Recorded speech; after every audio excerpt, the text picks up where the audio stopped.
So welcome and good afternoon. Thank you guys for being here. My name is Sherry Mathis, and I am with the ALS Association. Thank you for joining us on this special week of our Empowering Your ALS Journey webinar series. Today is our final day of the Resilient Hearts Honoring and Uplifting ALS Caregivers. We understand that providing care for someone with ALS affects every part of you, emotionally, physically, spiritually. And while you give so much to others, your journey deserves care too. So the title of today's webinar is actually a wonderful panel discussion where you're going to hear from your fellow caregivers, and it's called Lessons, Challenges, and Hope. It's an ALS caregiving conversation. But before we begin, there's a few things I want you to know. First off, please know that you are muted and you are not on camera. So just sit back and relax and enjoy this discussion.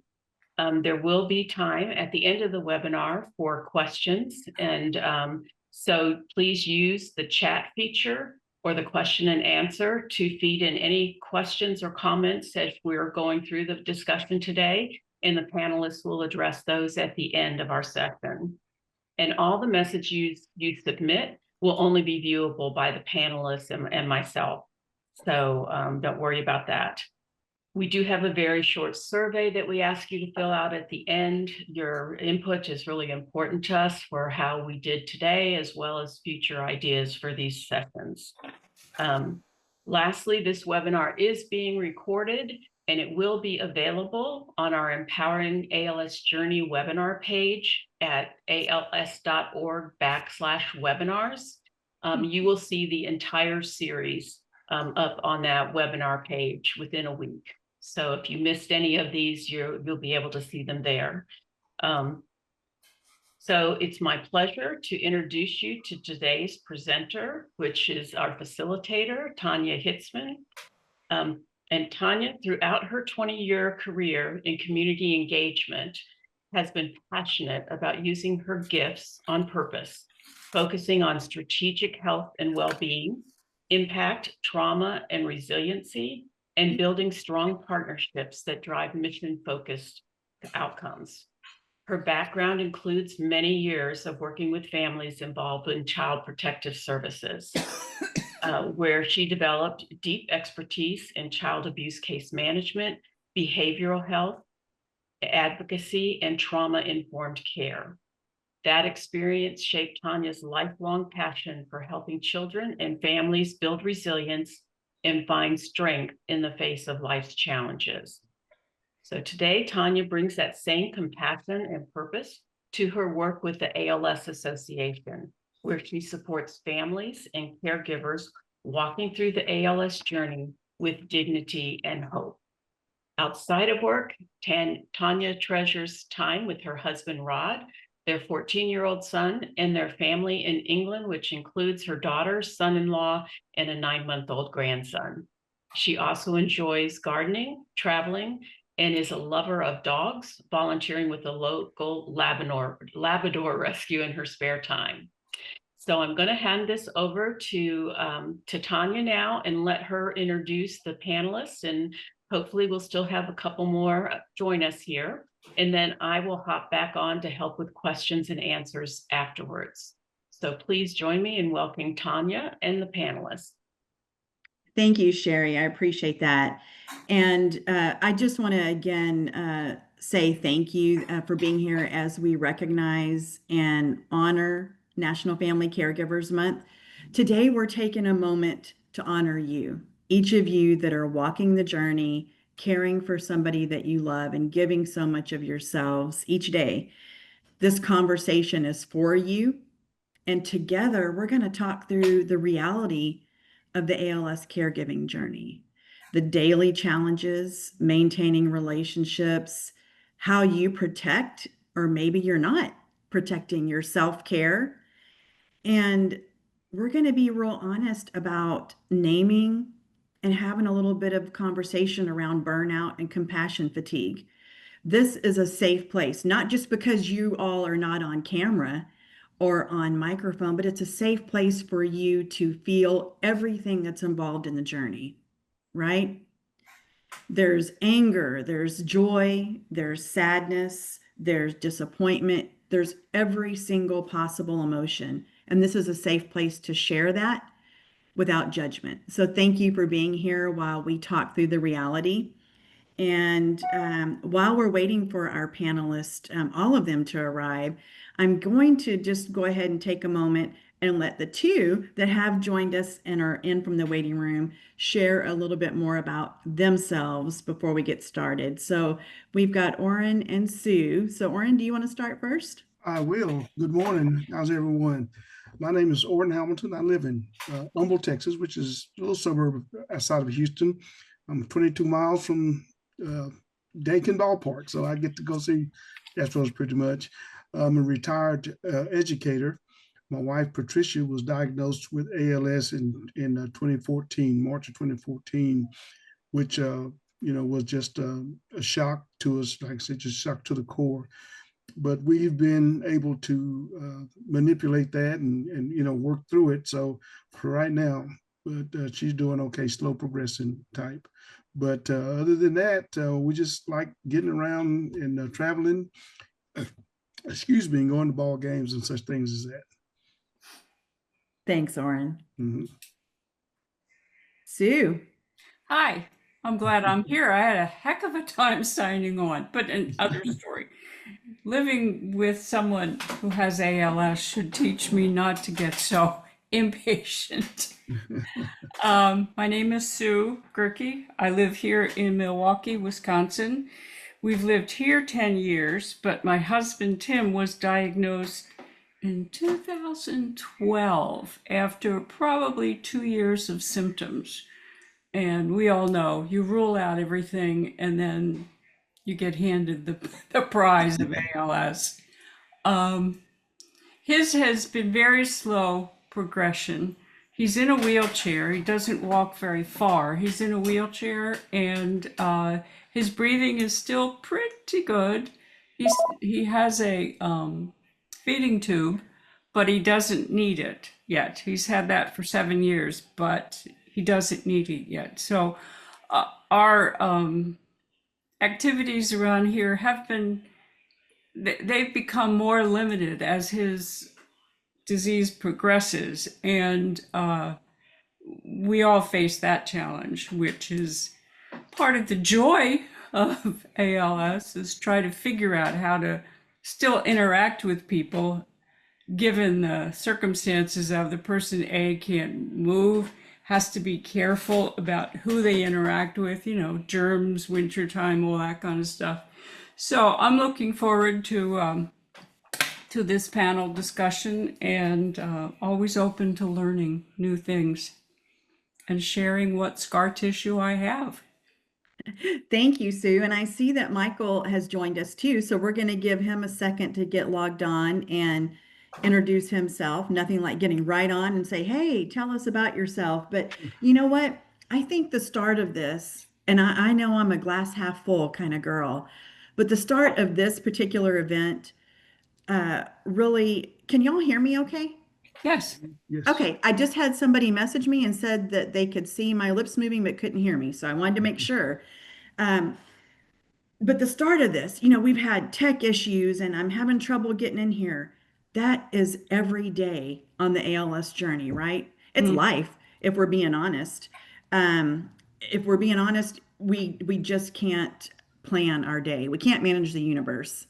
And so I love this. This is real. This is not staged. We're not being perfect for a presentation. This is real life talk. So I love it. And Michael, if you're able to hear us and want to introduce yourself, we can do that now, or we can come back to you. We don't have to keep this in any kind of a format. So if you're able to unmute yourself, Michael, we can get to know you. If not, we'll come back.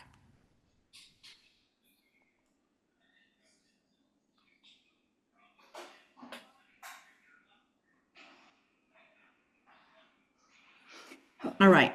I am going to, I'll keep looking and see when he pops on, and we'll get to meet Michael. And we also have Debbie that's going to be joining us as well.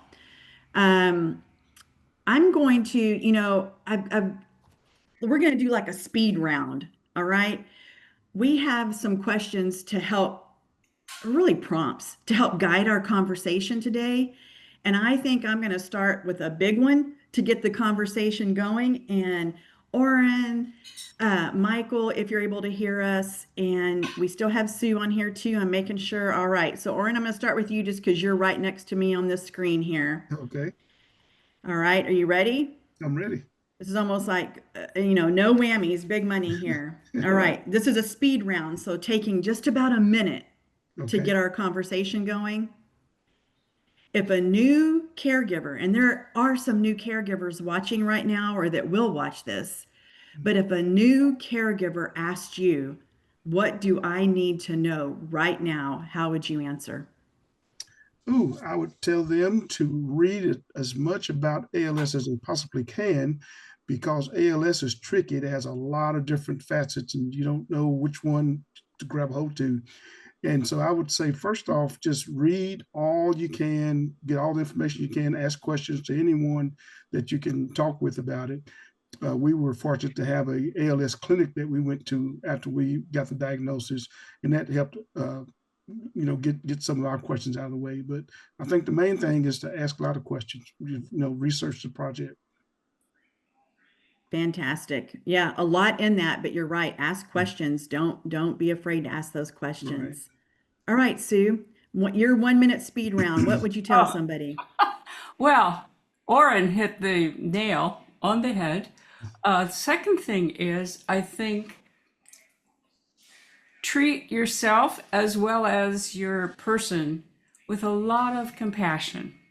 This is a brand new thing, and it's an upending type of thing. Hear it all the time. I never expected this is how my life was going to be. Well, treat yourself with compassion when things aren't turning out the way you thought. And yeah, there'll be angry times, there'll be crying times, there'll be frustrating times, but cover it all with a lot of compassion. And I have to tell myself a lot that because of frustration and other things that pop up all the time. Yeah. And I think that's a great segue. I'm still looking to see if we've got anybody else on here. And I think that's a great segue, Sue.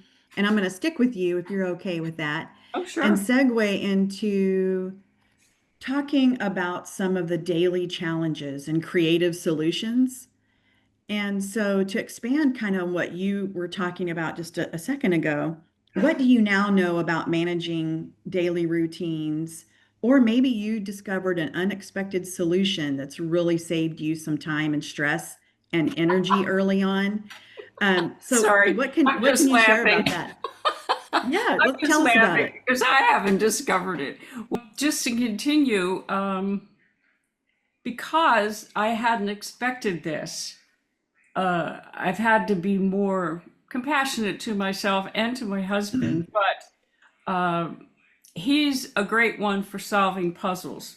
That's his training isn't a research chemist, and his joy is solving puzzles, all kinds of crazy, nutty puzzles. So when he comes up with an ALS challenge, he has figured out stuff for himself.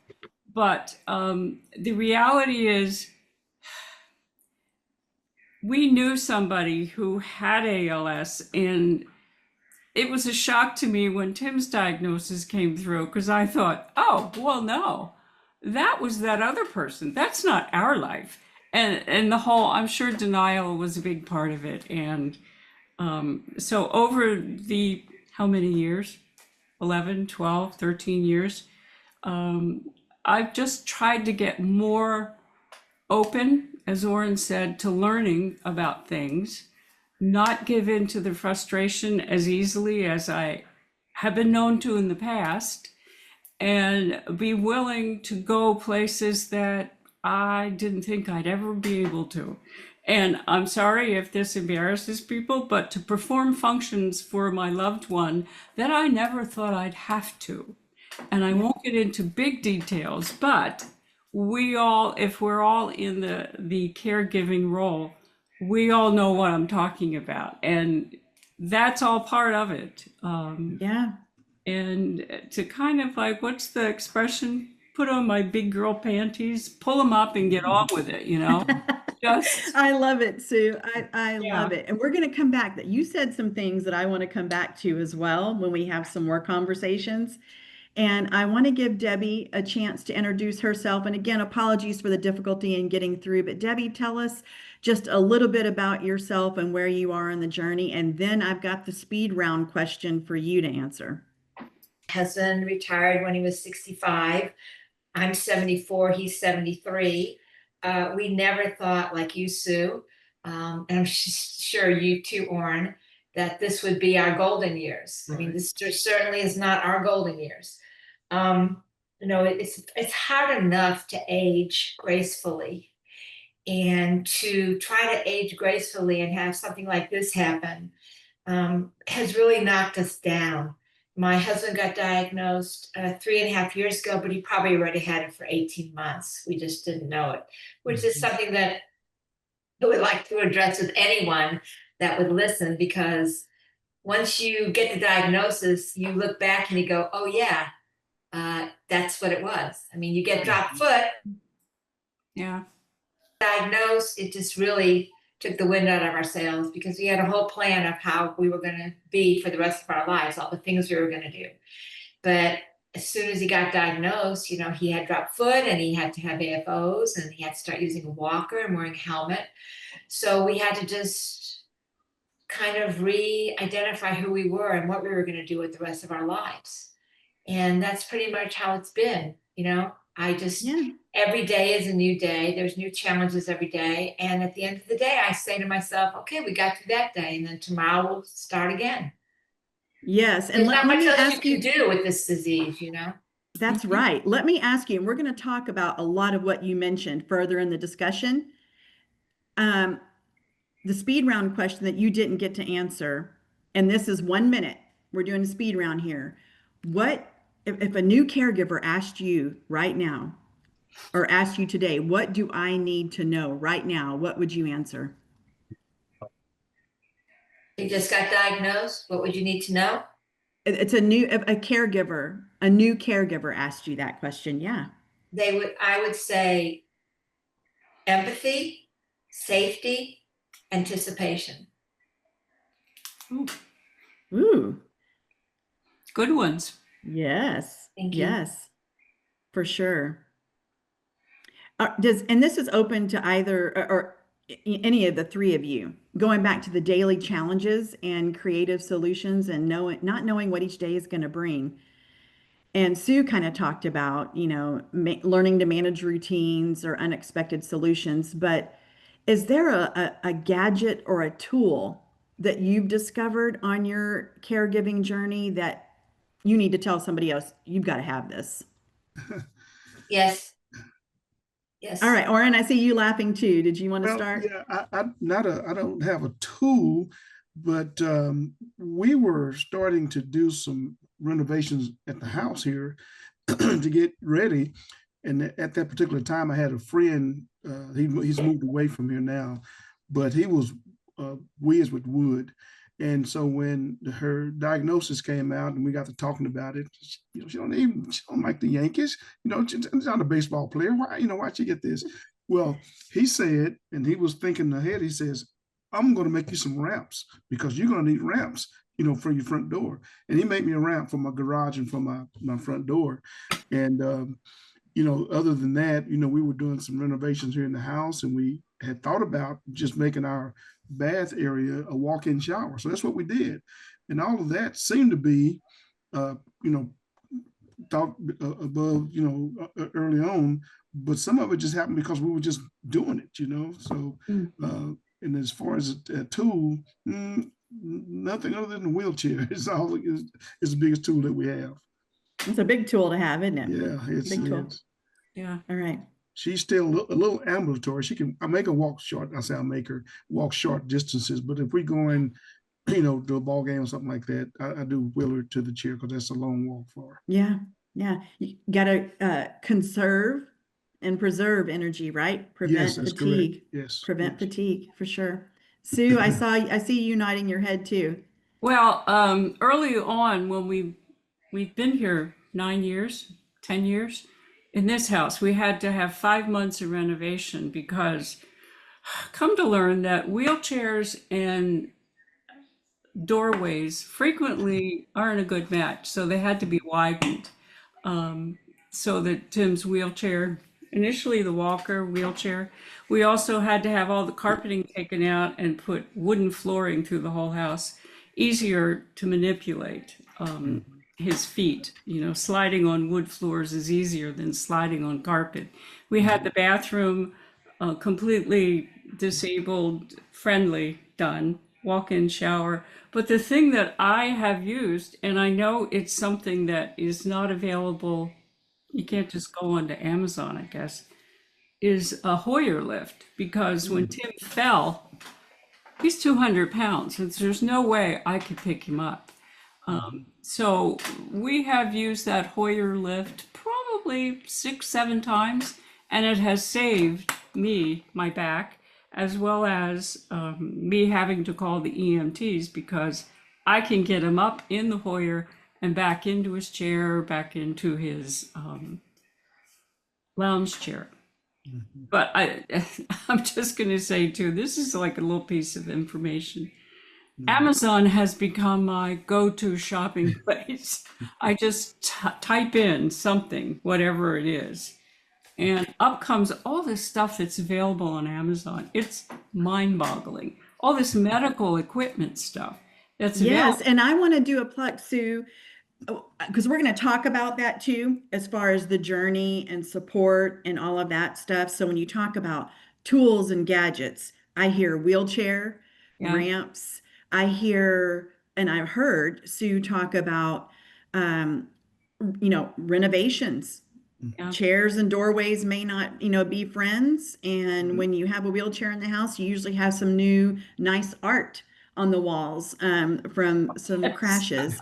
So I want to say real Yes. quickly before we ask Debbie about a tool or a gadget, I want to share that the association has independence and mobility program for equipment loans. Mm-hmm. So when we're talking about wheelchairs, talk to your care services team about that.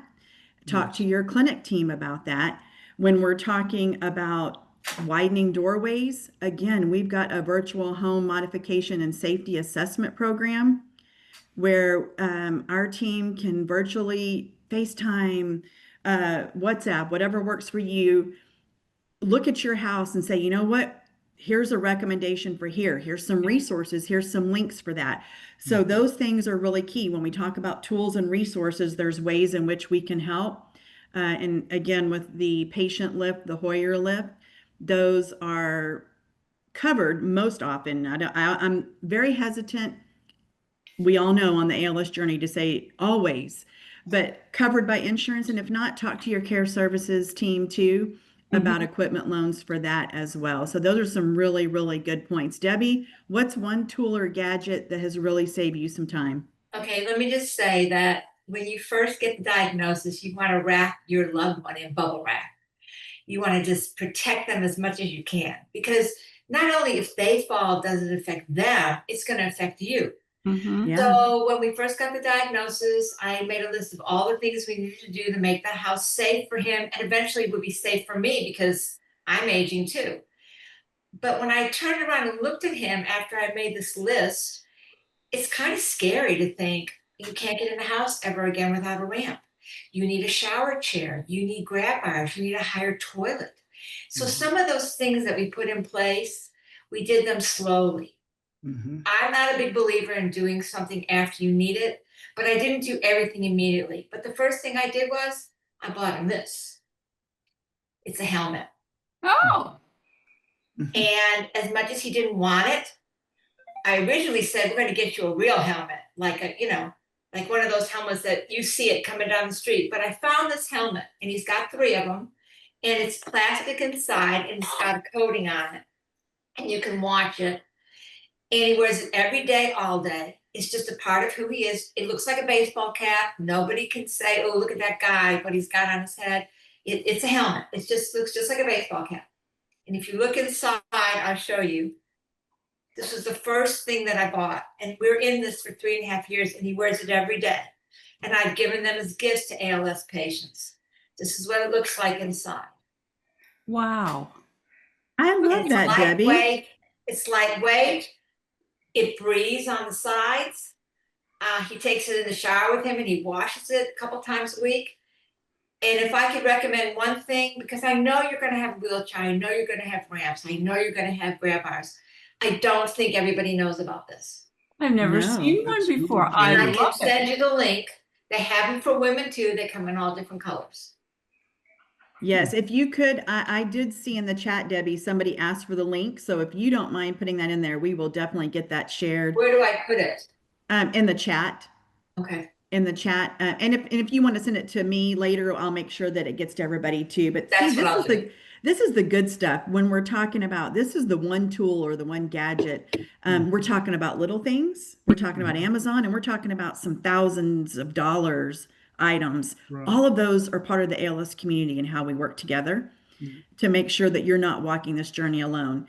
Right. I want to, Michael, can you hear us or use your microphone? I wanted to make sure. I'm going to keep coming back to you. I'm going to pause for a second. We're going to do a true or false question. We've already heard some Yes. caregiving journey things. I'm going to ask a question if y'all want to put it in the chat, because this is a conversation for you, with you. True or false? In America today, there are more than 10 million family members caring for a loved one unpaid. More than 10 million. Do you think that's true or false? Let me see the chat. I think that's true. True. Yeah. That's depressing, but I think it's true. It's true. All right. I see lots of truths. And you know what? It was a little bit of a trick question because there are more than 10 million. And you know why? Because there's more than 63 million. Mm-hmm. So if you thought, wow, true for 10 million, when I say that, yes, I see at least 10 million. Y'all are not alone. Now, the 63 million are not exclusive to ALS, and yet the journey of caring for someone is shared by many throughout the country and the world. Today, you're with people that specifically understand the ALS journey, but you're not alone. It's a shared experience. It's very unique to you as well. Okay, I'm going to move to you. Okay. What is one small joy or activity that you give yourself permission to step back and enjoy without guilt? As a caregiver, what do you say? I'm going to do this. I'm an avid, I'm an ex-coach, and so I liked my high school sports. So during the seasons, it's Friday night for football and baseball Tuesday and Friday. I go to ball games, and Pat is, she can be by herself at least up to 4 hours. So I go to ball game, and I don't worry about it until I get back home. Wow, I love that. Now let me add one more to that. Mm-hmm. How long did it take you to give yourself permission to do that, or did you realize you needed gosh. that right away? Oh gosh, it took me a while because I didn't want to, I didn't know what was going to happen, and I was the helicopter the spouse, and my son was old enough to stay with her for a while when he was still home. Excuse me. And so I'd call back. Is everything okay? Is everything okay? Dad, just go to the ball game. You'll be all right. And so finally we found that that was my limit was 3 to 4 hours, and I don't have to worry about it for that long. So that's what I do. And I don't feel Good for you. Yeah. Good for you. Good for you. I love that. Sue, what about you? Well, the family knows that I'm a big one for treating myself. That's kind of like my mantra, treats for me. But I used to do it with a little bit of guilt, like, I shouldn't really be spending that time, that money, whatever on me. That's gone. I give myself treats. And it ranges from, I have to be careful because I was diagnosed with diabetes. So I have to be careful the kind of treats. But if it's a bouquet of fresh flowers, I buy it for myself and I say, yeah, that's for me. Or if it's a new shirt, I think, yeah, I want a new shirt. Not that I need one, I want one. just those little sparks of joy. I'm going to sit here and read my new novel without feeling guilty that, oh, you know what, I should be doing that. Nope. Mhm. I'm going to sit here and give myself a couple chapters in this new novel. And it's more a case of the reality is I'm not going to fix ALS.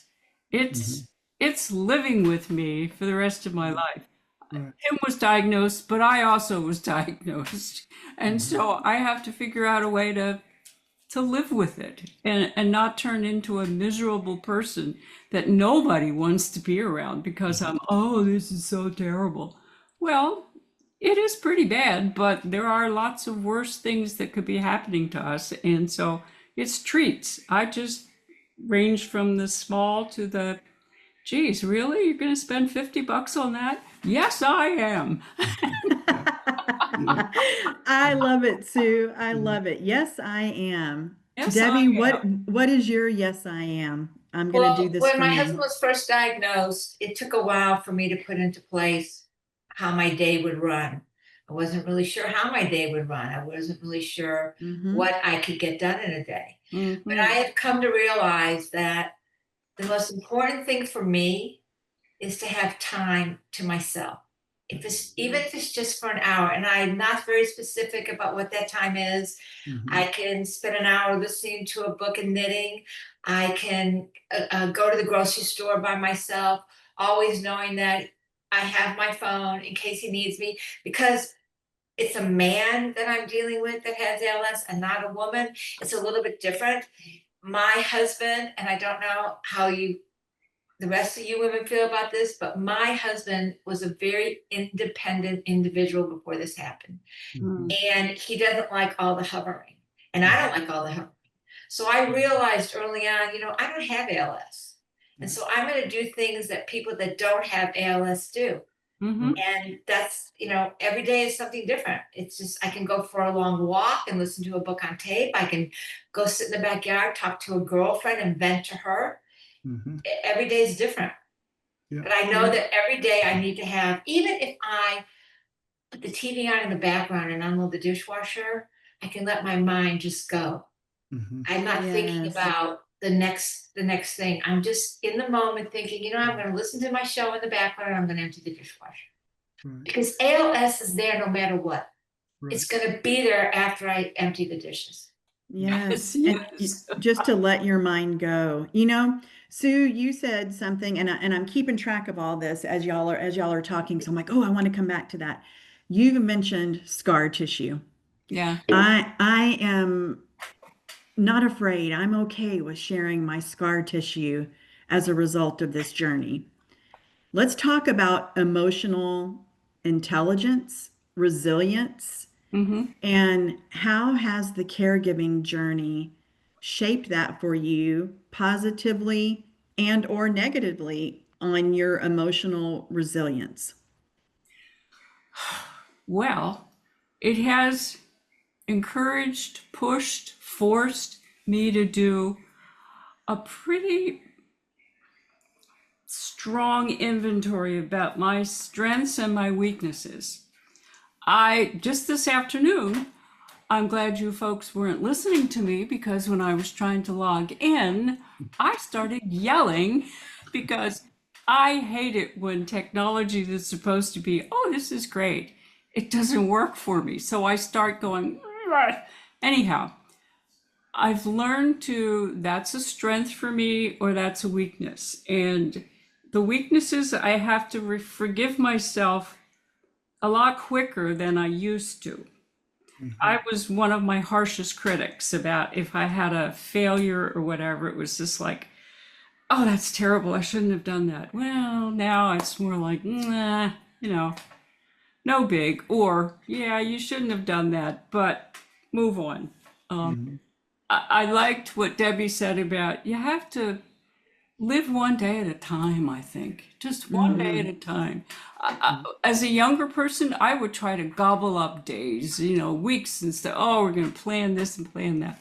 Well, we all understand now that any plan has to involve a heck of a lot more detail, then we can't just jump in the car and go somewhere. That's Yeah. that's not happening anymore. Yes.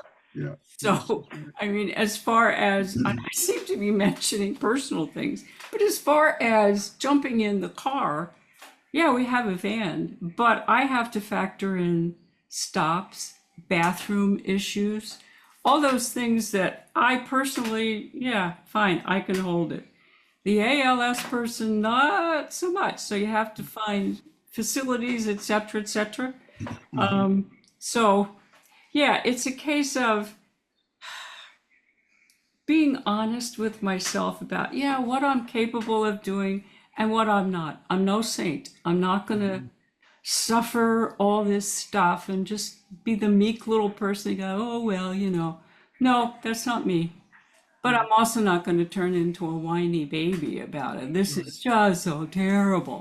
Right. Because, as I said earlier, lots of us have other terrible things going on. So, Yeah, you know what? The life is still happening. There are yes, still other yes. things happening outside of ALS. You're so right. Oren, what Yeah. about you? What have you learned about your emotional resilience? Well, I tend to go back to my athletic days when I was playing ball and, all being all fierce and being a competitor. But when we got the diagnosis, it was I didn't know. I guess I didn't know Pat as well as I thought I did as far as her toughness was. But the first couple of months, it was not fun around here. We were dealing with all of these things that we thought were going to come after reading all this stuff, and it just it was just overwhelming to us. But we had to talk one day about 4, 5, 6 months later, and after we had that talk about real life and what was going on, then we were able to just settle down and accept it and work through it. I have a real good friend. We were scouting together. Our boys were in scouts, and uh, after they got out of Cub Scouts and went to Boy Scouts, she didn't have to. She didn't wasn't able to go camping with us a lot, so she kind of got a little depressed about that because she did enjoy going camping. But he had a in-law that had been diagnosed and didn't last long at all because he just gave up on life. But he came by one day and he pointed his finger at Patricia and says, this happened to my in-law. It's not going to happen to you because I'm not going to allow it. So Mhm. she has a real good support group, and they all give her the business, and she loves that. She's a she's a retired accountant, and so she was handling all our scout money and stuff. And we used to play these songs like Chain Gang. We're trying to get her to buy stuff for us. And we say, yeah, you just beating on us like we're working on the chain gang or something. But those things helped a lot. And as far as family support, I call him family, but there are a lot of them that, we're getting ready now for the walk next Saturday. And the phone will not stop ringing. I'm coming, I'm coming, I'm coming. So, those kind of things help. But yeah, we just had to have that talk and then start working through it. And that's where we are now. Mhm. Yeah, that emotional intelligence and resilience. Yeah, and it And changes every day. It's like Sue said, it every day. yeah, You don't know. It's like that box of chocolates. You wake up in the Yeah. morning and Yes. what's and happening sometimes today. it's the gross chocolates, That's when you it. look on the back of the Right. box and you're like, oh, I want Yeah. caramel one, but I don't want this one Yeah. that has the Right. cherry in it or Yeah. whatever it is. Yeah. And it's so important. But Oren was talking about conversations, and I call those essential conversations that Mhm. you have to have on this journey. Mhm. Just because the feelings are happening and you don't talk about them or Mhm. doesn't mean they go away. Right. So if you as the caregiver are having a bad day, Right. which you're allowed to do that, we're going to talk about that too. You have permission to have a meltdown. Mhm. It's okay. Don't want to Mhm. stay there. None of us want to stay melted, but it's Right. okay to have that meltdown and to communicate to each other and have those conversations on here's where I am at today, and Mhm. and to name it and Mhm. to not try to sweep it under the rug. And Debbie, how has your emotional resilience been impacted positively or negatively or both? Can you explain a little bit better what you're asking? My emotional resilience? You're resilient. So you've been on a journey that you never thought this is not how retirement looked like for you. And Sue has touched on, and Orrin has touched on, like there's some days you're probably just pretty ticked off about it, or it's easy to get into a pity party. We all have those too. So how do you handle those moments? I think for me, staying in this moment is very important. What happened. This is our situation. I'm going to make the best of it. I'm going to keep on doing what I was doing. I'm going to tweak things as I can. I'll give you a perfect example. My husband and I love to travel. He can't walk, but he can do other things. So we've still been able to travel. Sue, I think you were mentioning something about stopping for bathrooms. All those things we have worked them out. But I wanted to tell you one thing, and I don't know if we're going to get to this or not, but I did interview two other people that have ALS to ask them what they would want out of a caregiver, the things that they want from their caregiver. Would it be appropriate for me to tell you? Yeah, I think let's come back to that at the end because there's some other things I really want to make sure that we've heard Okay. from the community that we touch on. That is as important as well. Sherry is going to let us know when we have some time for Q&A, Okay. and I think that we can do that too. Does that work, Debbie? Yeah, I mean, I think if you Okay. just ask me, it's the same thing. I can't harp on it because like Sue, we're around the same age. Yeah. There's not a lot left. And so looking back, it's for me, it's just what's the point of that? I'm looking forward and I'm proud of myself. That's the most important thing I think for a caregiver is to pat yourself on the back, be proud of yourself for what you accomplished today. Yes. Because there's not a lot of people that are going to call you at the end of the day and say, "Oh, Debbie, you did such a good job today with David." There's no fly on the wall watching me. So at the end of the day, okay, I didn't get it all done, but I got most of it done. And that's important to me. It's important to me to get up in the morning and look at my calendar and right over the month it says I can do this. And I just look at it every day. That's your mantra. So That's my I love that. mantra. I can do this. What about Sue and Orrin? Do y'all have a mantra that helps you each day? I don't know, except for treats for me, but I'm thinking in You mean terms Amazon treats? Those kind of treats, okay. I'm thinking of what I think I've come to understand is this is a serious illness that not a whole lot of people understand. And yeah, we've heard people say, well, all you have to do is concentrate and you can move that leg. Well, pardon me while I just have a little scream of laughter here. But the reality is, sometimes I think I don't want to be this grown up. Sometimes this disease is teaching me this. You have to be a grown up here, Sue. You're finished being a kid. You can't be a child. But there are some days where I don't want to be a grown up anymore. And then I have the moment where I think, yeah, well, that's not going to happen. So how can I make today a little bit better? Especially those days where, like, he's fallen. We've had a couple of serious falls, one including 28 stitches in the head. That's why that helmet looked so good to me. As we're sitting in the emergency room and I'm thinking, does he have to be hospitalized? This will be not so great. Well, 28 stitches and we came home. And as I told the family, yeah, I came home to, oh, now I have to clean up the crime scene in the bedroom where he bled all over the floor. And there's nobody there except me. I'm the grown-up. And there are days where I don't want to be a grown-up. But that's Sue's mantra. I don't want to be a grown up today. Not today. Not today. What about you, Orrin? Do you have one?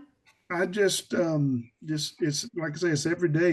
You just have to deal with it. I get up in the morning, I take my morning walk, then I come back and I do little things around the house before I wake her up, because once she wakes up, then the day is over with as far as me. But that's just deal with it daily on a daily basis, and just I don't know, just take it as it comes. Yeah. Mhm. This is not for anybody in particular. So whichever of you three feels led to answer first, and all of you definitely please share your insight. How have you found ways to preserve your relationship with your loved one beyond a caregiving role? Because it changes the dynamic, right? Yes. I have heard from both men and women that I feel, and again, this is a safe place. This is a safe place to share your feelings. I've heard from them that I feel more like a nurse than I do the husband, Mhm. than I do the wife. So, Mhm. how do you incorporate little rituals still things that preserve that relationship outside of caregiving and that you're comfortable in sharing today? That's a tough one. Lots of humor, Isn't goes that the into it. truth?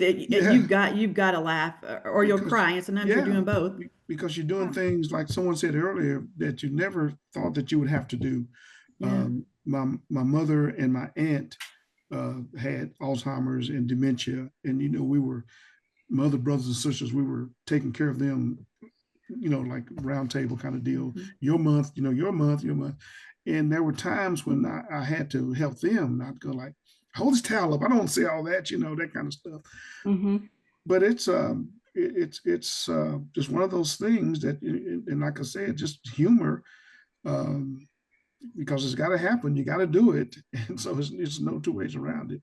I remember the very first time she says, "Hey, I need some help," and I'm going like, "Doing what?"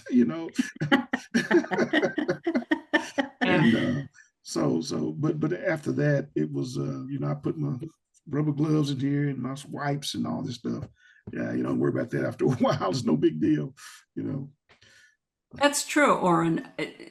Initially, when you have to wipe the Yeah, butt of the yeah. person that you love, it's Uh-huh. like, oh, I don't know if I can do this. And Yeah. now it's like, okay, the whole Yeah. point is to make him more comfortable. And Yes. Yes. and Yes. as far as maintaining a relationship, it's a challenge. Tim and I have always enjoyed talking, laughing, arguing, all kinds of things. And his Mm-hmm. speech is becoming more and more difficult. Mm-hmm. And I sometimes think, oh, I don't want to bother arguing. And then I think, no, I want to find out what he's thinking. So it's the slow, including the try another word. How about he does have text to speech, but sometimes that doesn't work either. Mm-hmm. So it's the trying to pull out what exactly are you talking about? And Yeah. again, it goes back to being patient. Yeah. And Yeah. my own personal core value is I married him for better or for worse, richer, poorer, which we've been, Mm-hmm. sickness and health. Better or for worse was raising our 4 kids. I mean, Yeah. that was like some days were like, I can't do this. Yeah. I Sickness don't and want to be health. an adult today. Yeah. Yeah, this is it. Somebody else take charge of this, please. Mhm. But I think the idea that he's still the person I married, Mm-hmm. and I'm still the person he married, Mm-hmm. and I'm not walking away, and he's not walking away. And Mm-hmm. so, yeah, there are days where I think, this is the hard part, isn't it, Lord? Yeah. Yeah. And then it's like, okay, yeah, this is the hard part, and Mm-hmm. it's doable. Yeah. And It's so doable. it's And doable. Debbie, I think this is where I want to hear from you. And I think this is where you said you got some feedback from those living with ALS on what they want from a caregiver. Maybe this is how do you preserve that relationship too. So I'd love to hear that. Okay, well, I talked to two people that have ALS, and I said, please write me something from the heart. So they said, they want their caregiver to anticipate better than they do because they don't want to be asked, do you need anything? Mm-hmm. They want to, on a regular basis. Instead, they want the caregiver to kind of anticipate. Now, I understand some of this because I anticipate really well, but not everybody does that. So I don't know if that's a goal that we as caregivers can always do, especially if you're married to someone who's pretty stoic and you can't really read them. I mean, that does happen. Mhm. These two people both feel very strongly, do not go into denial, because that is an impossible feeling for them to have, because they are dealing with a death sentence. And as a caregiver, if you say to your loved one, I don't want to talk about end of life, or I don't want to talk about the money, or I don't want to talk about any of those things, Oh, it diminishes the person with the illness. right. So if they want to be upfront, the way that I look at it is they're the captain of the ship. If they want to talk about end of life, if they want to talk about, let's figure out the finances, let's put everything in your name, then as a caregiver, as a loved one, you should be willing Yes. to do that for them and with them, because that's going to protect you too. And you're an advocate for them. That's such a good That's point, right. Debbie. As a caregiver, you're an advocate for your loved one. It Yes. might not be the way that I want to die, Mm-hmm. but if this is the way that my loved one wants to die, then I'm all in. Yeah. Let's see.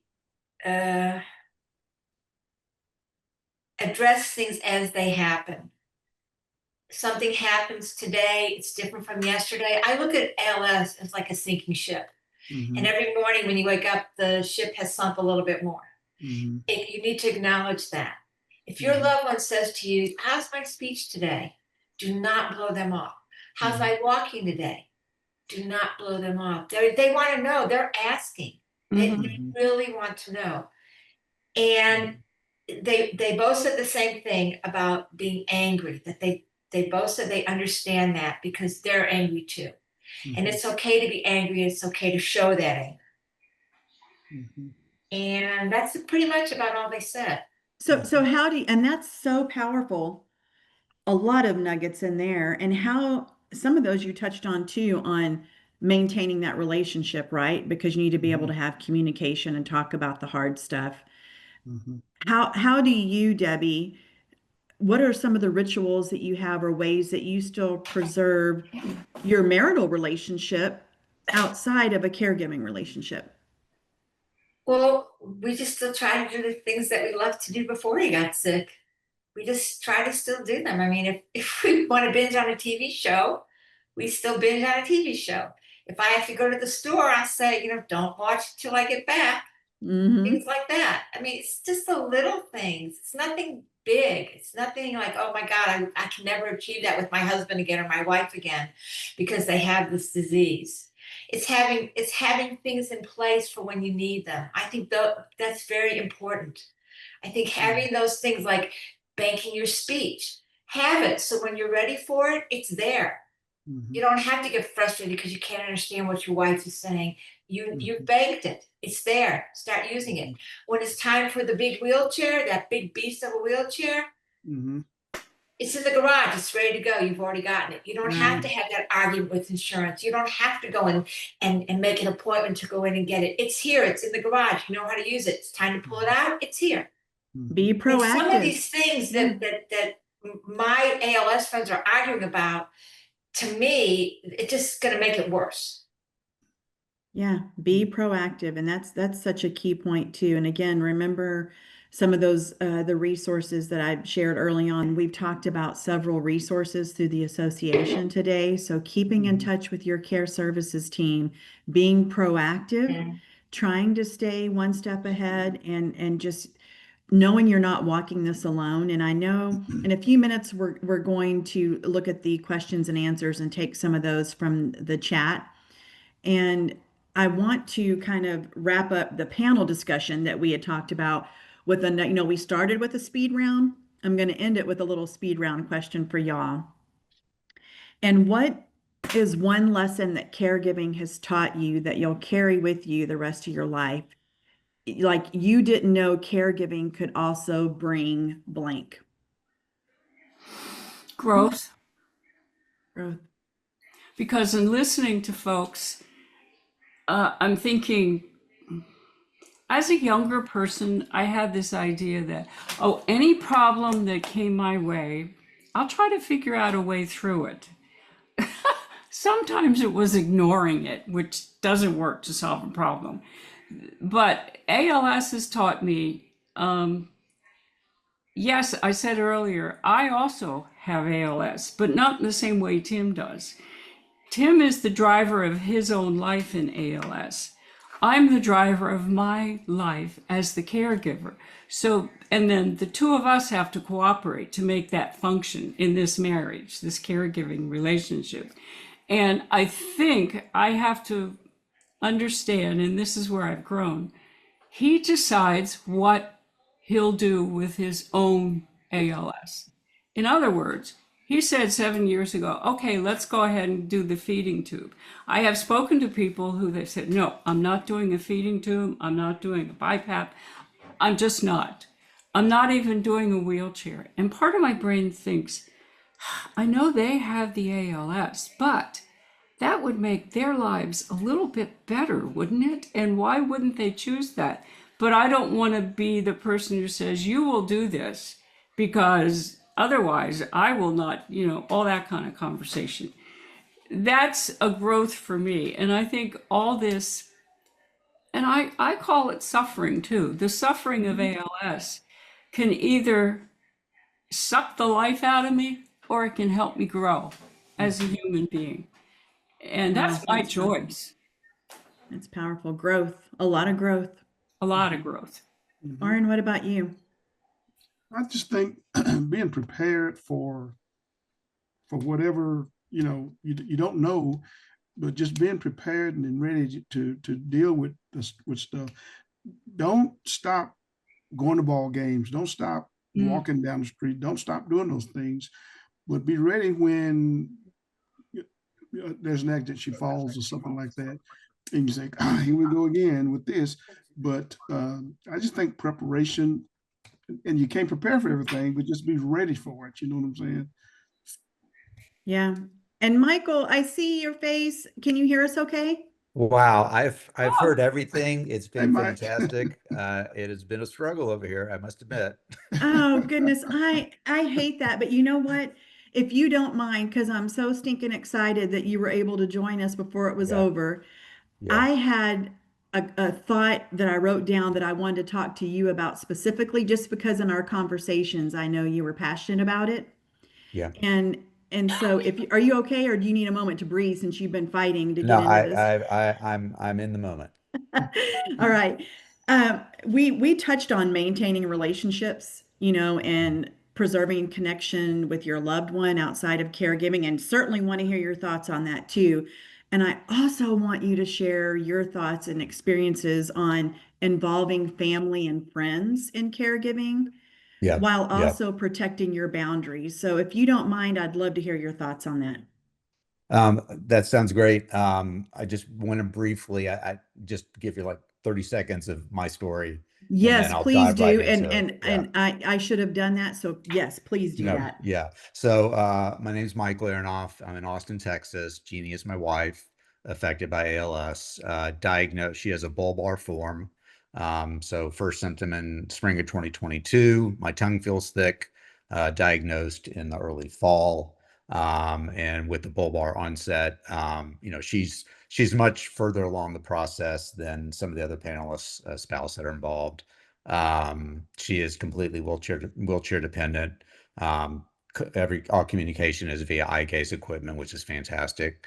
But she really doesn't make any meaningful, I can interpret something every now and then I can understand, but for the most part, it's all eye gaze. So we still communicate, but it's an entirely different form of communication.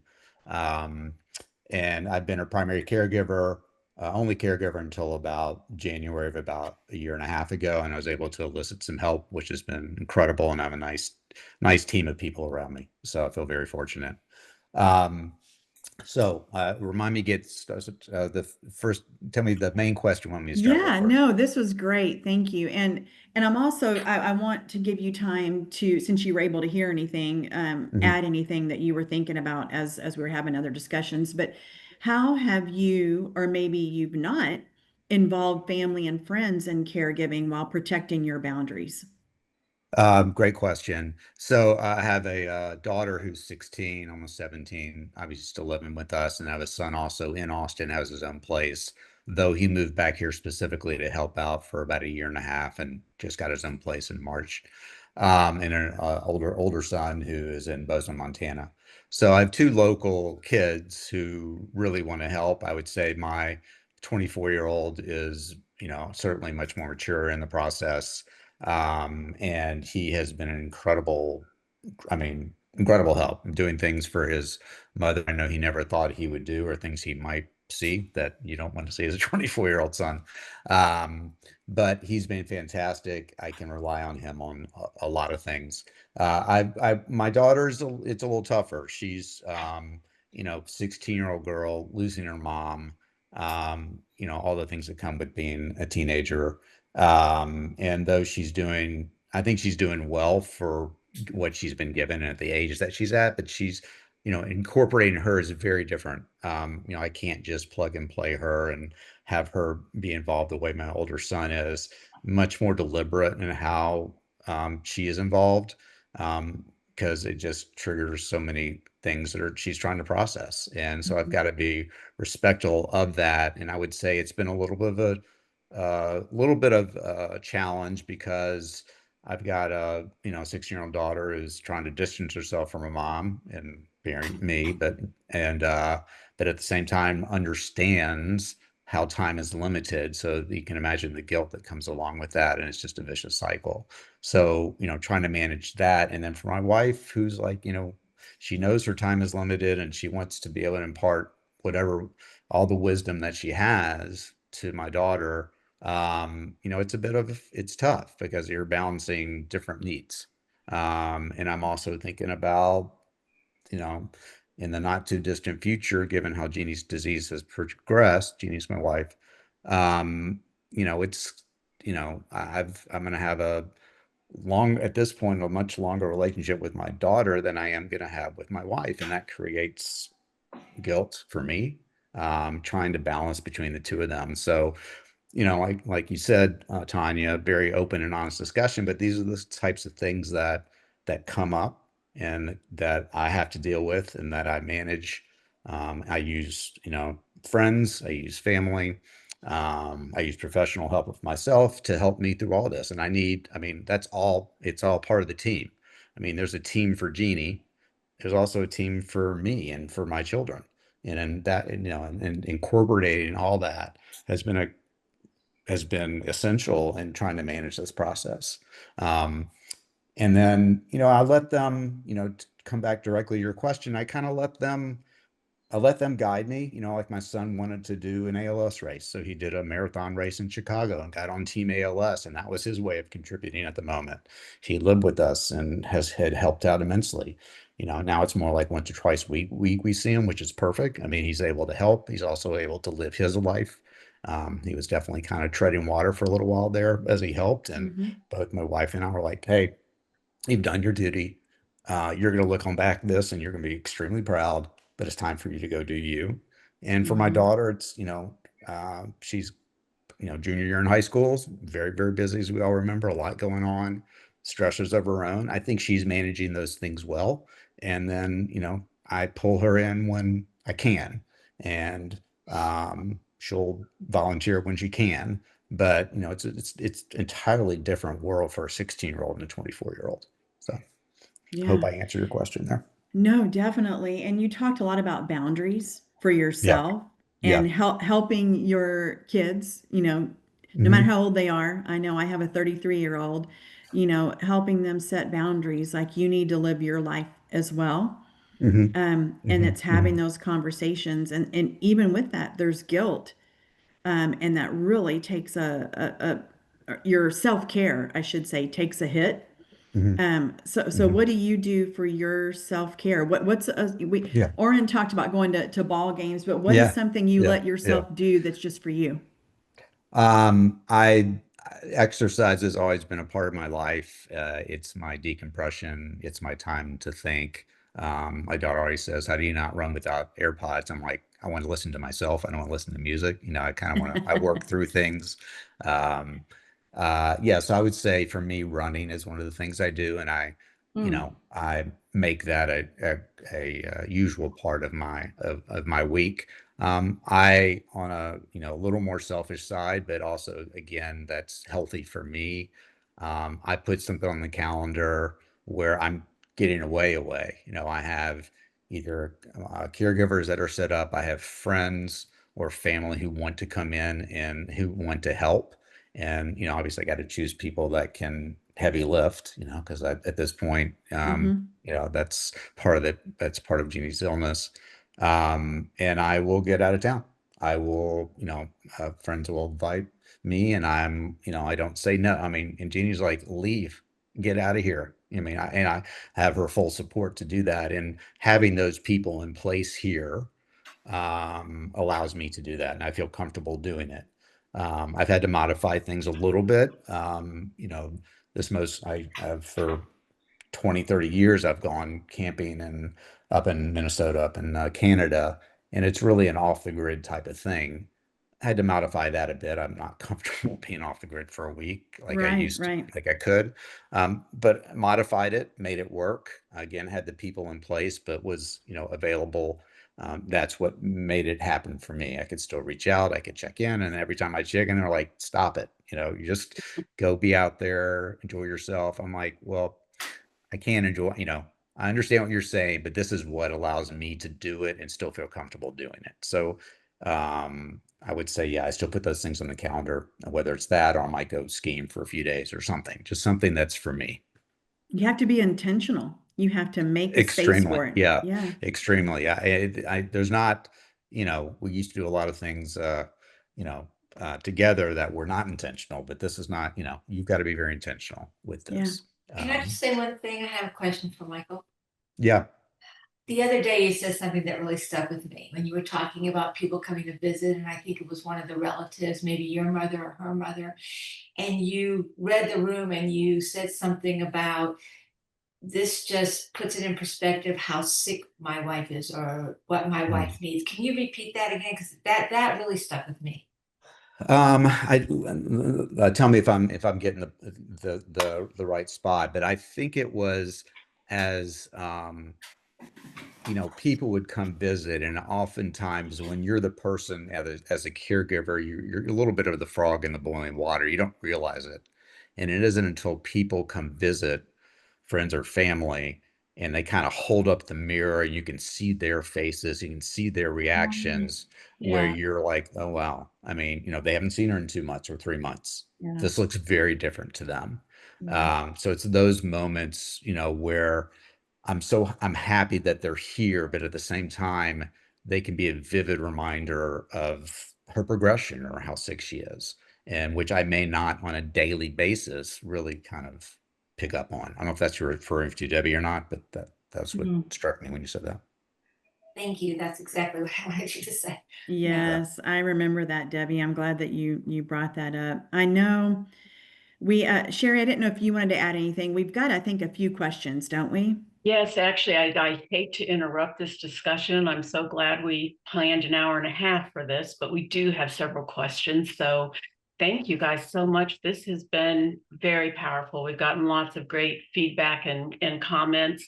So lots of great feedback. I will tell you that this last one really sums it up here. A perfect panel filled with personality, insight, and perspective. So let's move into a couple of the comments and get to a couple questions. You guys talked about a couple different things, and somebody commented, being proactive. I think you guys talked about that has lessened the stress for them. So to the extent that you can think a little bit ahead, which isn't always possible, is so helpful. When you're talking about maintaining your relationship, how you do that separate from a caregiver. Other people commented saying, I love you, holding hands, cuddling at night, and some things like that. Another one, that she continues to consult with her husband about home maintenance chores. He can't help her physically, but his input and his opinions are still very needed and important, and that's good to recognize. Let's see. So let's get into a few questions for you guys. This was a really good one. You touched on a little bit of things, but how do you deal with the emotional loss of the relationship you once had with your spouse before ALS? Just kind of recognizing how being a caregiver and all of this and the anticipatory loss it does have an impact on your relationship. The anticipatory loss, I had not ever heard that expression until recently. And I thought, yeah, I'm living that. There are days where I think, oh, this is so frustrating. And then my brain goes, yeah, but he may not be here next week. You know, that whole sense of, and there have been days when I've been down, and I've learned over the years, if I'm feeling blue or upset or angry, I need to stop and say, okay, where's this coming from? And I realized I'm experiencing that, and I have trouble saying it fast, anticipatory grief, in that things are not ever going to be the way they were. And that makes me sad some days. And so I counteract that with, but he's still here, we're still here, and I can substitute some things, not as great, but pretty close because he's still here. So yeah, laughing, talking, eating together, normal stuff, which when he's not here, I know I will miss. So try to pay attention to what I still can experiencing today. And I don't know if the rest of you have had the anticipatory grief experience, but once it was named for me, I think, oh, yes, that's what Yeah. that is. Oh, Absolutely. No, I relate to that as well, Sue. I would say we have openly discussed that loss of relationship, and I would say the first thing is, address the elephant in the room. You think it, yeah. she thinks it. Make sure you talk about it, and we were very quick. We were very quick to talk about that. So I think naming it, addressing it is certainly the first way to go. Don't avoid it. Um, but it hurts. I mean, it's an entirely different relationship now. And one of the things that I know we are different than the rest of the panelists is about is our form of communication is very different. I mean, it's not verbal. I mean, verbal for me and verbal computerized for her, Yeah. but our ability to just have rapport. I was visiting a friend's house recently, and I couldn't hear what they were saying, but I could just. And they were in the bedroom, and they were just talking, and the banter back and forth, and there are unexpected moments where you have these slaps in the face or these triggers that can make you feel bad about something. And again, recognize it, name it, understand it. I think, so you were talking about that, to recognize that, it just, that happened. So, the relationship changes. There's no doubt. You can't sugarcoat that. But we talk about it, and we take what we have. We take what we have today. I think about, um, you know, so you were saying, when things are gone, do what you can today, and then before things are gone. Even at night, the people say, how can you sleep in there with her? She wears an APAP ventilator at night. How can you sleep when it's going on? I'm like, it's almost, you know, the alternative is it's silence, and I don't want that. I mean, so Yeah. yes, there's a ventilator there, but to me, it's kind of a white noise, and I know she's there, and I've kind of adapted to it. So that's what I have at the moment. I don't think we would have signed up for this, but that's what we have in the moment, and we relish it. So. Yeah. And I have so many different answers to this. I'm sorry, I'll do this as fast as I can. Alzheimer's is one of the worst diagnoses a patient can get. They'd rather have cancer than have any type of dementia. And this experience for me kind of reminds me of the Benjamin Button movie. My husband has his mind, but he doesn't really have his body anymore. And as his body deteriorates, he becomes more dependent like a child. And I have to keep in perspective all the time that he's not a child. He doesn't have the emotions of a child.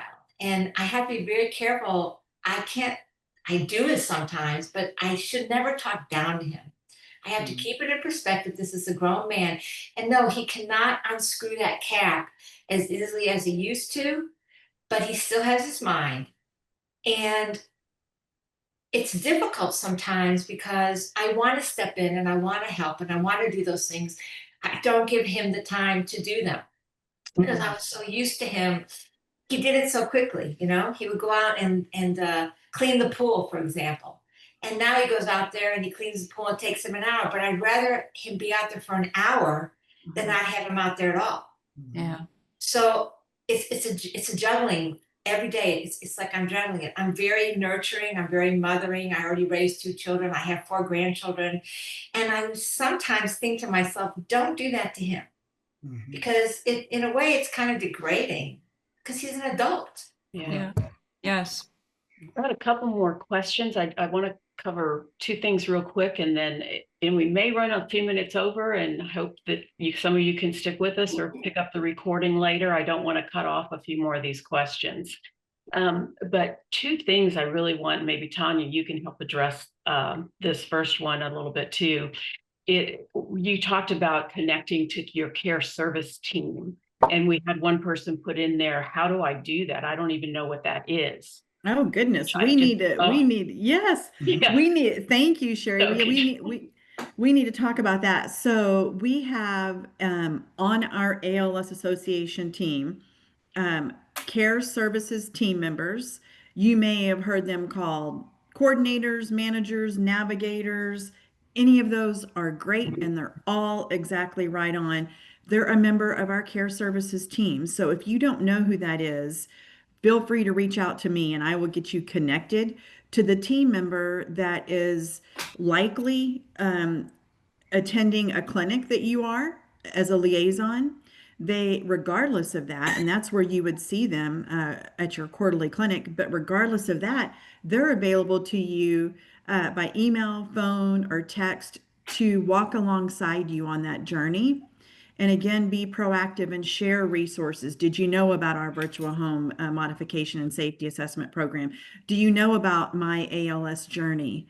Do you know about support groups? I did see in the chat somebody said, I loved today. Where else can I do this? There is a place. So we want to get you connected, because you know what? I heard Debbie say this about getting isolated.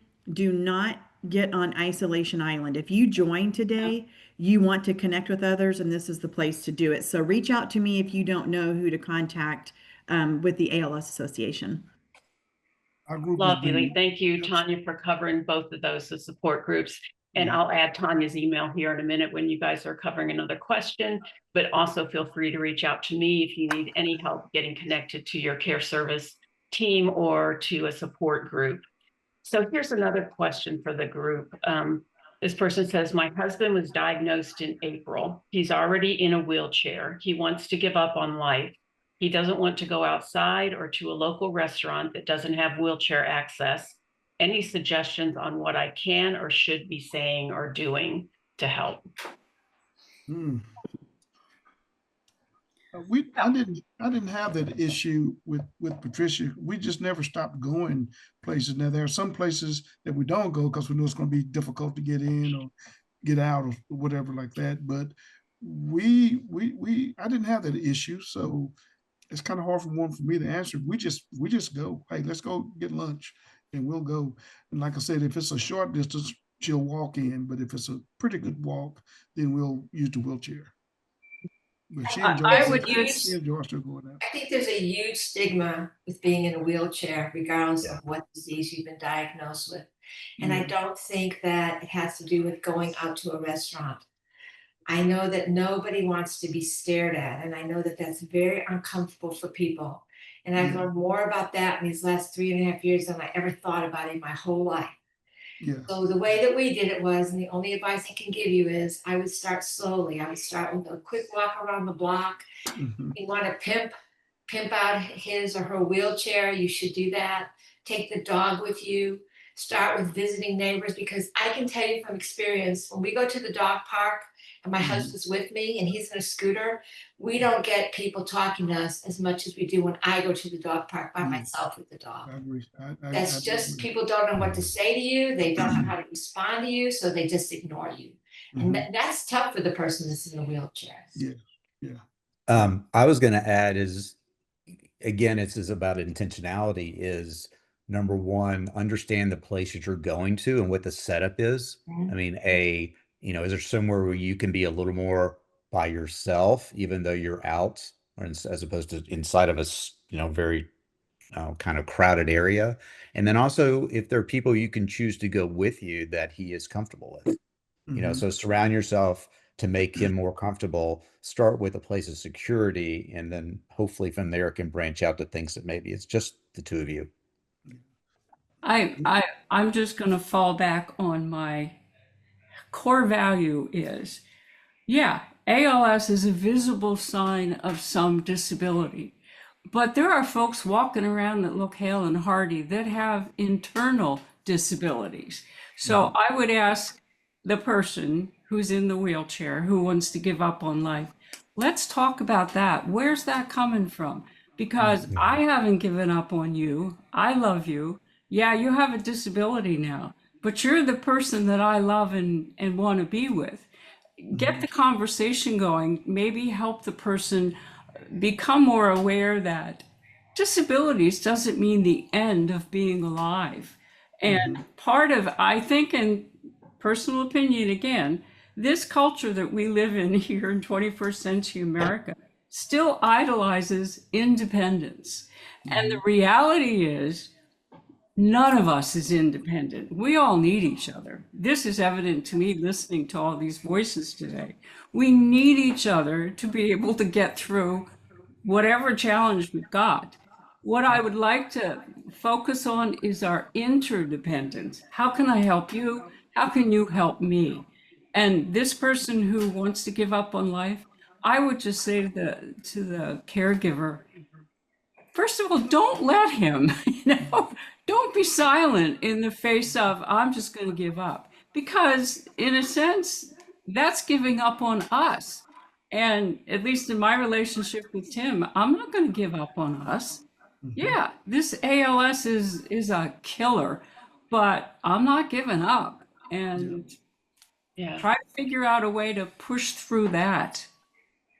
Let me just add too, it's not unusual for somebody who gets this heavy diagnosis and trying to adjust to that and all that it means for their life to fall into some depression. Yes. And you said he was diagnosed in April, and if he's still really struggling with this, it's definitely worth talking to his doctor about what's going on there. Maybe he needs to see a counselor if he's willing to have somebody to talk through all of this. Sometimes medication could be indicated. That'd be a discussion with your doctor. But sometimes when it prolongs like that, I think everyone has their period of that when they first get it. But when it prolongs like that, at least consider whether there's something that the doctor or a counselor could help this person with as well. That's a good point. Yeah, definitely. Agree. So there's another one that said, actually a comment that Oren, that they loved your comment about you and your wife talking and working through things together. It offers a reminder to keep your person living with ALS in all the conversations rather than trying to feel that you, the caregiver, have to take over everything. So if anybody wants to add to that, but that is a really important thing and that's what I heard from Suzanne and a few others in the conversations, that one way you're navigating through this, a key way is to keep that communication going and talk about the tough things, because you're probably both thinking about them. Yeah. I would add on to that, encourage the independence. Because one of the things that's easy to do as a caregiver is to do it for them. And that is often not what is best for them and not what is best for you. It's been really important for me to really kind of step back and, let her drive her wheelchair into the wall I mean, Mhm. it to, I mean, Get the that's, she artwork, wants right, to be, Michael? That's she right. wants to be in charge, right? We have a lot of love marks on our wall right now. Love it. Do what do what you can do to Let be her be in can't. charge. Let her be as independent as she can possibly be. And that has been a moving target through this whole disease because, Sure. it keeps changing and you got to be flexible and you plan for something. And within a couple months, maybe if you're lucky, maybe it's years, it's changed and you've got to evolve with it. So, but it's Yeah. been important for me to understand, to allow her to keep her independence as much as possible. That was a huge part of who she Great. was and who she is. That is the balance, because this disease is also, it's dangerous if a person tries to do something that they no longer are able to, but don't want to ask for help for, and they end up injuring themselves, and that's not good either. So it's a balance act that we all have to learn. Mhm. Okay, I want to give you guys one more thing to comment on before I really need to close things out today. And it kind of goes along with some of this we were talking about. Someone says that their loved one says to them, "I'm such a burden on you," and wants some advice. How would you handle that comment? And it's such a common thing to at least feel, if not be verbalized. So what advice would you have? Well, I told my wife has said that to me, and I just told her, well, you know, we just play the hand we got, like playing cards. We'll play this hand. You're not a burden. We'll get through it together, and that's what we do. Mhm. Yeah. I've used humor. I've said to Tim, no, no, no. I'll let you know when you're a burden. Yeah, You're not a burden yet. yeah, Uh-huh. yeah. So That came up very early in our discussions as well. And I think, honestly, it was like, Mhm. you're the person, before ALS, you're the person I love. After ALS, you're the person I love. If this were flipped, you'd be doing this. I mean, we'd be doing the exact same thing. So Right.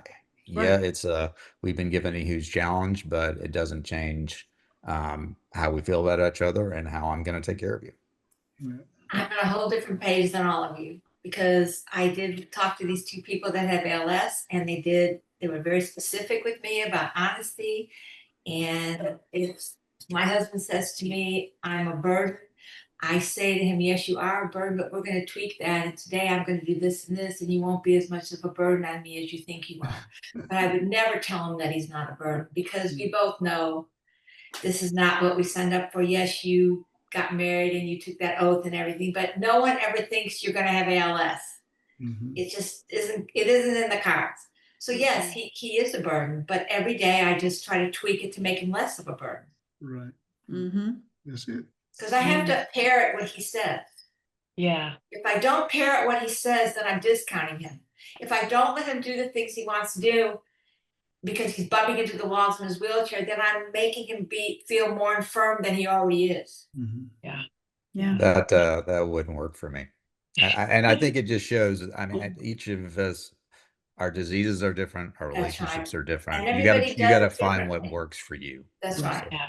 Yeah. That's right. And that's the beauty of hearing from all of you. That's the beauty of being part of support groups, even if it's a mixture of different people from our community. Each time you join a support group, clearly these conversations are important to all of you and are really needed to help you on this journey. So I hope you will look into our support groups and other opportunities like this.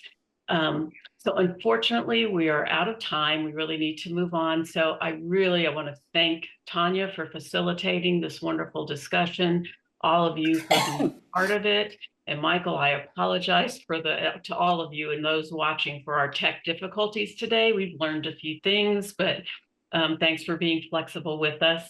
Lots of wonderful comments are still coming in to you guys. So I appreciate that so much. Yes, and Sherry, I want to quickly say, because for the panelists again, thank you, and everybody that joined today. We couldn't see your faces, but I could read the comments, and I know that there was a shared experience. But for the panelists, I've been able to talk to you before today many times with some of you, and you shared your wisdom and heart, and we definitely heard about the challenges of ALS, but we heard about love, creativity, strength, and also dignity and resilience. So thank you, thank you, thank you. And resilience in trying to get through technology issues. So kudos to you for that Yes. as well. Thank you. Yes, thank you all. I'm just going to close out with a few reminders and a couple of announcements. There is, along with all of these 3 webinars that have been recorded, will live on our Empowering Your ALS Journey website, als.org/webinars. Along with those, we also developed a Resilient Hearts Toolkit for caregivers, and it has just some very simple, we know time is limited. It has some very simple practices, whether it's a breathing practice, a self-compassion practice, a grounding practice, very things that can be done in 1 minute, 2 minutes, whatever time you have, that can help give you a little more resilience and a little bit in your tank that's getting drained so much. So that is also on that webinar page. It's there now. So I invite you to look at that. There's also the back page you can print. It has 4 caregiver quote cards that you could cut up and post in different places to remind yourself to take care of yourself. So that is available to you. Our Creative Pursuits program also has offerings for our caregivers. They have one this month that's Art for Healing for Caregivers.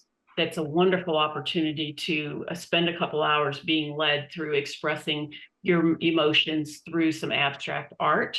And they also have a caregiver book club and a caregiver write club. So you can find those things on our website. Actually, if you go to our Support for Caregiver webpage, which is the main webpage for caregivers, you'll find information about all of these things and so much more. Resources are online caregiver education course, other materials, webinars, even stories from other caregivers. And there's a way for you to add your story, which we would love for you to do. So, and remember, you can always view this entire series as well as any of our other webinars on the webinar page. So I hope you will join us in December. We're only going to have 1 webinar because of the holidays. It's going to be on Monday, December 8th. And I don't have all the details, but it's going to revolve around using humor as a way to cope. And I heard that mentioned a couple times today, and I think it will be a lighthearted, hopefully a little bit more interactive kind of event for everyone heading into the end of the year. So lastly, final reminder that we have a short survey at the end. We really appreciate your taking a minute and filling that out. Your feedback and suggestions are why things like this happened today, in this series that we did for caregivers this week was a lot because of your comments.